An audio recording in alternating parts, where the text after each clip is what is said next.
While I was in Canada, I decided to contact the media in the United States. Since I knew that Greenwald and the police had constant access to this document, I was careful about what I put in here. As a result, I didn't document the exact dates I made these contacts. However, I sent this document to Anderson Cooper at CNN and to the investigative divisions of both CBS and ABC News. None of them, by the way, would do anything about it. I think it was Melanie from Anderson Cooper's office called me back and said they didn't think it affected enough people. That's what I thought was crazy. You know, the media in this country doesn't want to tell you things that you don't want to hear, you know. Just amazing. Previous to sending this document to them, I was very careful not to mention in this document my suspicions that Hickenlooper and Governor Ritter were aware of the Denver police involvement with organized crime and the murder of Sean May. But at this point, before I sent this to CNN, CBS, and ABC, I made a point to write about my suspicion that the mayor and governor would have to be idiots of monumental proportions to not know that this was going on. It was so blatant. And this was especially true in the case of Governor Ritter, who was the DA for years prior to being elected governor. To the best of my recollection, I sent the document to CNN, CBS, and ABC someplace between the end of November and the middle of December. On January 6, 2010, about 4 to 6 weeks after I had sent this stuff to those TV stations, Governor Ritter announced that he wouldn't be running for re-election. He said he was doing this for undisclosed family reasons. Now, if you believe that Governor Ritter wasn't approached at all by some investigative reporter calling and asking about what I had sent them into his office, if you believe his decision to not run for governor 4 or 6 weeks after I sent this to these TV stations, if you believe it has nothing to do with that, then I've got some land in Chicago with palm trees that I'd like to sell you, if you're that gullible. On January 8th, I left Canada, and during my 3-day drive, I passed 9 state patrol cars in Washington, Oregon, and California, sitting on the side of the road. In almost all those incidences, when I passed the state patrol cars, either I or a car around me was speeding, but they never did anything about it. There were other state cars that were doing traffic monitoring that did do stuff, but these cars were parked, you know, at an angle, and were just sitting there waiting. And there's no doubt in my mind they were tracking me, that I was being tracked, coming down. I got off the highway about 9 times during the drive, not counting stopping at the end of my drive for the day, and 5 of those times I saw police cars. In Redding, California, I made several stops at a Target and a Radio Shack and a bank, and I saw the same police car 3 times. And when I was at the bank, I was at the drive-in window, and there was a helicopter hovering above me while I was sitting there.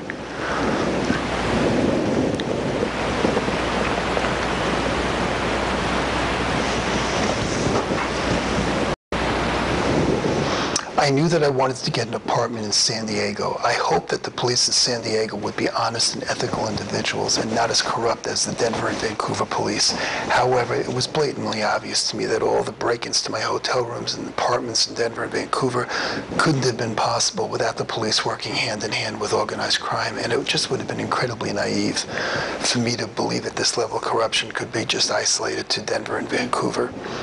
This was especially true given the fact that this corruption was known to so many elected officials and individuals within the media, and nobody was willing to do anything about it. During my drive to San Diego, I stayed at the Hyatt Hotel in Sacramento, California. When I got to my room, I saw that all of the screws on the security latch on my room's door had been loosened and stripped, and also I had made the reservation at this hotel while I was driving towards it on my phone. I called maintenance and asked them to fix it. 2 men came up to my room. The bigger man said he couldn't fix it because it was too late to drill holes in the door. It was like 8 o'clock in the evening.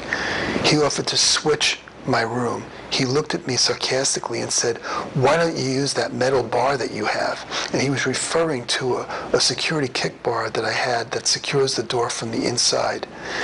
And it was in the closet and he couldn't see it. And I never saw this guy when I came in, so how did he know that I actually had that?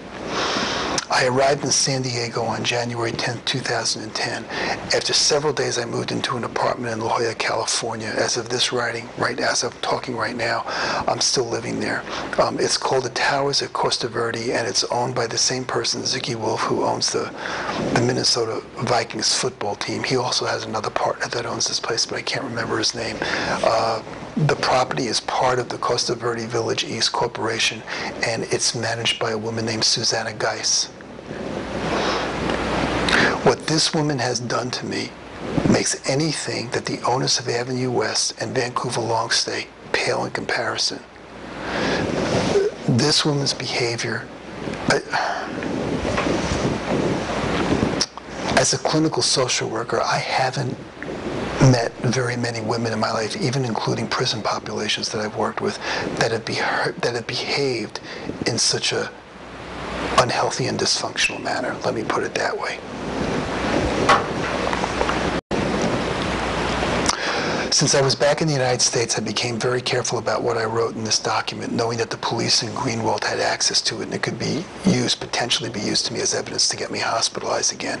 My apartments have been broken into and all of my possessions have been contaminated with mason sand. I have been followed on foot, in cabs, while driving a rental car, and while shopping in stores. I didn't document all of these events, but for those events I did document, you can refer to the complete document. Hopefully I'll be able to attach that here. The apartment I moved into was almost immediately broken into. I was in apartment 1012 in the South Tower, and the people above me were up all night and all day, as were the people in the apartments in Vancouver. I found the same signs that my home had been broken into that I saw in Vancouver and Denver. My bed, linens, towels, clothing, rugs were soon saturated with mason sand. My body was red and constantly burning and itching. The apartment was broken into at night while I slept, and also when I left the apartment to buy a week or two of supplies. I also saw clear proof that there was even a break into my bedroom while I watched TV in the living room. The apartment was broken into from the front door and also from off of the patio. I bought a vacuum cleaner that didn't use vacuum bags, but instead used a clear canister that made it really easy to see the mason sand in it, so that was really helpful. I was suspicious of the person in apartment 1011 that was across from me also. About 60% of the time that I walked out of my apartment, this person emerged from his, and there was a small shopping center behind mine, and almost every time I went there, this guy would show up in the same store that I was in. In early February, I sent this document to the New York Times, the Washington Post, and the LA Times.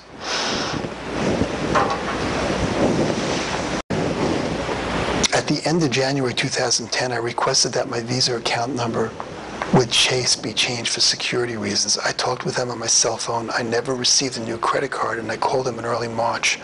I talked to customer service and with their fraud investigation departments. I found out that the card had been sent out on February 2nd and again on February 18th, and someone had activated the card and change the PIN number. In order for someone to activate a Chase credit card and to change the PIN number, they had to talk to customer service and give them extensive personal information, including mother's maiden name, which I had actually changed to a password. I stored the password along with other confidential information in my wallet. Greenwald and the police had access to my wallet when they broke into my apartment. But how did they know that I was expecting a Chase card? As I stated before, I had long suspected that Greenwald had stored monitoring spyware on my cell phones that allowed him or the police to hear my conversations. That's probably how he knew I was expecting a new credit card, but how did he gain access to my mail? Did he make a copy of my UPS mailbox key when he broke in?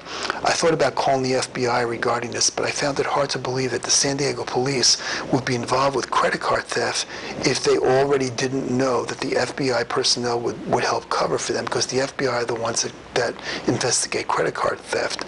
As a result, I didn't call the FBI. I'm hoping that I'm wrong with this, but I have lost all faith in law enforcement in this country. I called Chase and requested that they send me a letter documenting that my credit card was intercepted and that someone activated it and changed the PIN. I also asked them to document in that letter that in order to activate the card and change the PIN, they needed all the confidential information I just mentioned. They sent the letter out to me twice, once on April 1st, once on the 15th, and I never received either one of those. I called them and they sent me another duplicate letter, and as of this writing, I never received that either. In March, I called my UPS store where I got my UPS stuff, and I spoke with the manager, Greg. I told him I was concerned that I wasn't receiving all of my mail and that some of it was being stolen. He didn't say that we were concerned, nor did he say that the authorities should be contacted. The FBI covers credit card fraud theft. His only immediate response was, if your mail is being taken, it is happening before it gets here. If you don't like it, you can get a different UPS box at a different store.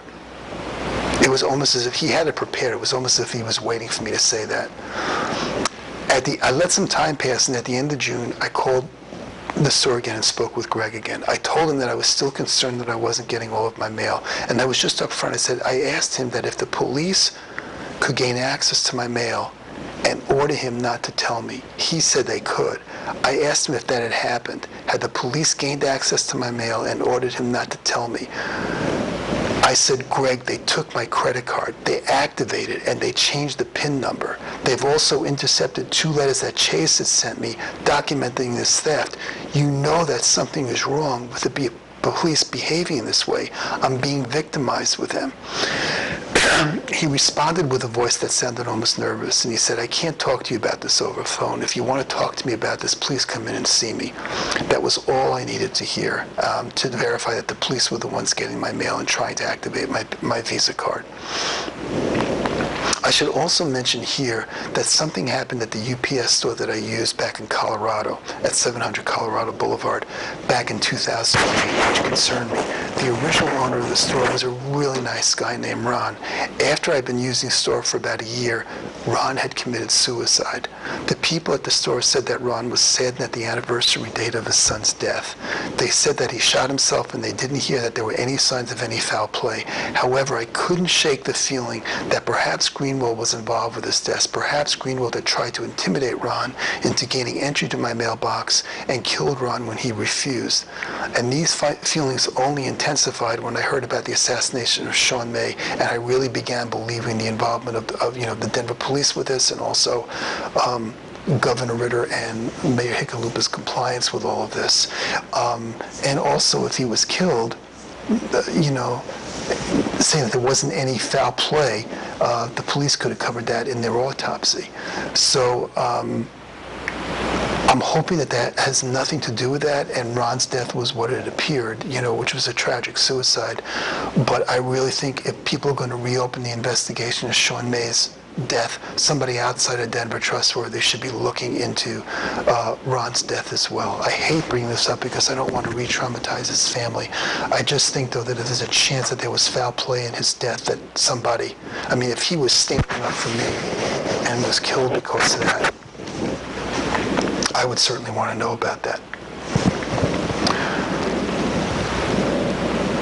On March 25th, 2010, in the afternoon, I heard a noise on my patio and went outside. No one was there, and I looked to my left in my building and to the parking lot of the Costa Verde Shopping Center, which was behind it. There was a San Diego police car parked in the spot within view of my apartment, about 400 yards on a direct line. I had seen a police car in that spot on 2 other occasions. I got my camera, took a picture of the car, and went back into my apartment. 2 minutes later, I went back outside again, and the police officer was outside of his car looking into his trunk. When he looked away from the trunk, he literally looked up and all the way up right into my direction, almost automatically, to see if I was still there. I saw the same exact police officer on 2 other occasions.